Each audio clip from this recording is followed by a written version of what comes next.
Hi guys, so the Home Secretary Priti Patel spoke to the Justice and Home Affairs Committee this week, where she made the claim that housing asylum seekers in hotels has acted as a, and I quote, pull factor for people coming to Britain. Now this is beyond absurd, but this was her statement. She also talked about a possible alternative which has been proven to be inhumane and only serves to keep a certain section of society happy. But then that sector of society is extremely happy with Patel and her hardliner approach to this issue. Let's hear what she had to say when she was answering questions on the issue of accommodation for asylum seekers. Home Secretary, can I come back on the matter of resources and reception centres? The Home Office intends to accommodate asylum seekers who could have sought refuge in some of the safe countries. The same thing applies in relation to detainees whose removal is possible within a reasonable time. The question arises, how many people are you expecting to be accommodating or detaining in a typical year, and how much are you expecting that to cost? Well, first of all, just on future accommodation, so I'm very much looking at reception centres as part of our future accommodation plans. Primarily, it is public knowledge, it is a well-known fact that currently we have been housing asylum seekers in hotels. There are a number of reasons for that. The pandemic, so Tricia can speak much more about the dialogue with Public Health England. Because of Public Health England guidance through the pandemic, we were unable to continue with asylum accommodation in the way in which I'm sure committee members have been familiar with. So we've ended up having to put people into a hotel accommodation, and I'm afraid I think that's completely suboptimal. It is counterproductive. I think it's also acted as a pull factor for people to come to the country illegally. What the F? So she honestly believes that people would travel across the sea in a dinghy, risking their lives, risking the lives of their families, in order to stay in a hotel in Kent or somewhere. Now, of course, I don't think she believes this, but she knows a certain section of society believe this, and it's red meat to this section of society.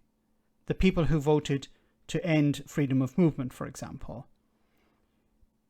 They want fewer immigrants coming into the country, and she has to fuel that fire, fuel their anger. Remember, as I said before, it's about keeping voters on side.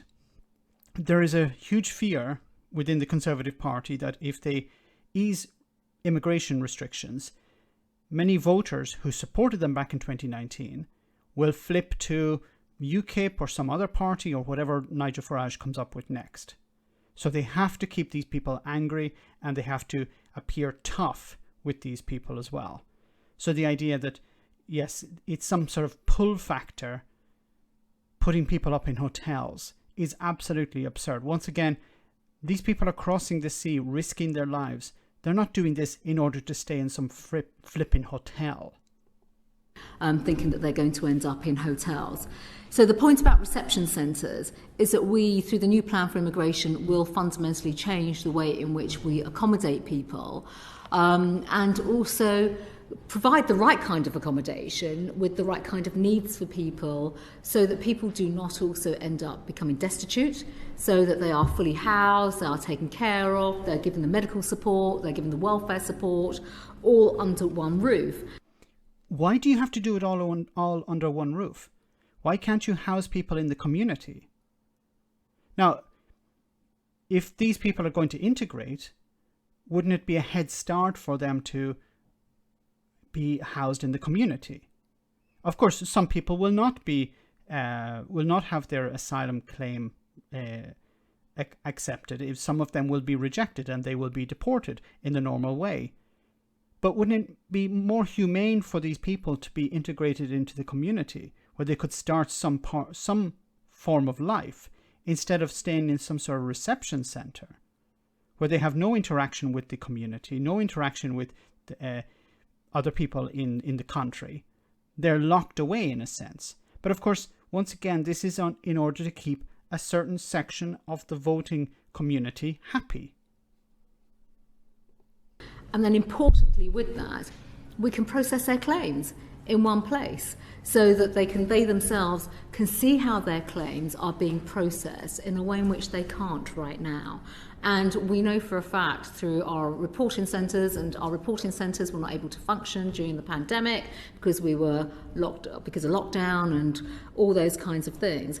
We know for a fact that one of the greatest frustration of people that claim asylum is that they simply do not hear about their case progression. And can't you call them? Can't you provide them with an email address or some sort of agent that can inform them of the progress of their asylum claim? Why do they need to be housed in one particular building in order to be informed about the progress of their claim? Can't you send them a text message, an email, phone them?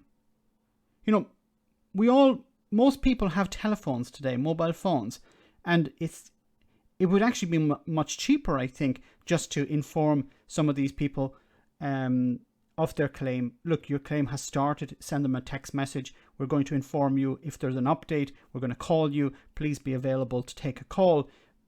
You don't need the people to be actually on site.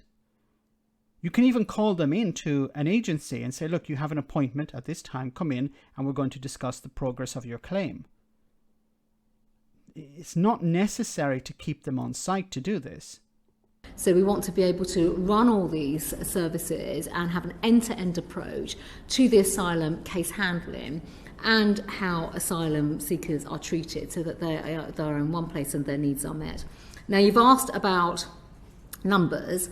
I can't sit here and tell you numbers right now because, for obvious reasons, we haven't got a reception centre right now. We are going back to dispersed accommodation now that the guidance has changed around COVID, which takes time to move people on. The system is very sluggish, it's difficult. We have to work with local councils, local authorities and things of that nature, which clearly that is an operational aspect that the department is working on. But specifically to reception centres, we would look to, and we're looking at various models. Tricia might want to speak about this, but this will also go through a procurement process in terms of numbers, how they'll be structured, the type of needs that we have to cater for. That is obviously work in progress that will be linked to the new plan for immigration and the legislation we're bringing forward. This is going to be a win for someone who wins the contract. So this is going to be, it seems to be the plan is we're going to build reception centres. They're going to be housed by, or they're going to be run by private companies probably. Some of these private companies perhaps are donors to the Conservative Party. They're going to be in charge of all of this. And there's going to be, people will come in one side and go out the other. And it'll be completely enclosed. It will be away from the community. And we're going to be able to keep, as I said before, a certain section of the voting community happy. Because we're going to be tough with these people. She said how it's important that these people feel that their claims are being processed and they're being treated with respect and all of this. But it's not about treating these people with respect. It's about keeping racists happy. These people voted to end freedom of movement. They voted to keep foreigners out. And that's what Priti Patel wants to do. I've said before, I think a more humane way of dealing with asylum would be housing people in the community, allowing them to integrate somewhat, to build some lives there, because these are people who want to improve their lives. They're not coming to Britain to stay in hotels or to live off the state. They want to rebuild their lives. And what better way to do that than integrating into society? But this seems to be alien to people like the Tories and Priti Patel. Let me know in the comment section, guys, what you think. As always, your comments are greatly appreciated. Thanks a lot. I want to say a big thank you to all of my patrons. You ensure that this channel continues to exist. I'm eternally grateful for all of your support. If you join Patreon, you will receive instant access to our Discord server, where we have both audio and video chats. You can chat with me and other patrons, where we discuss important and non-important issues. Becoming a patron per month costs about the same as a large coffee, so why not check it out?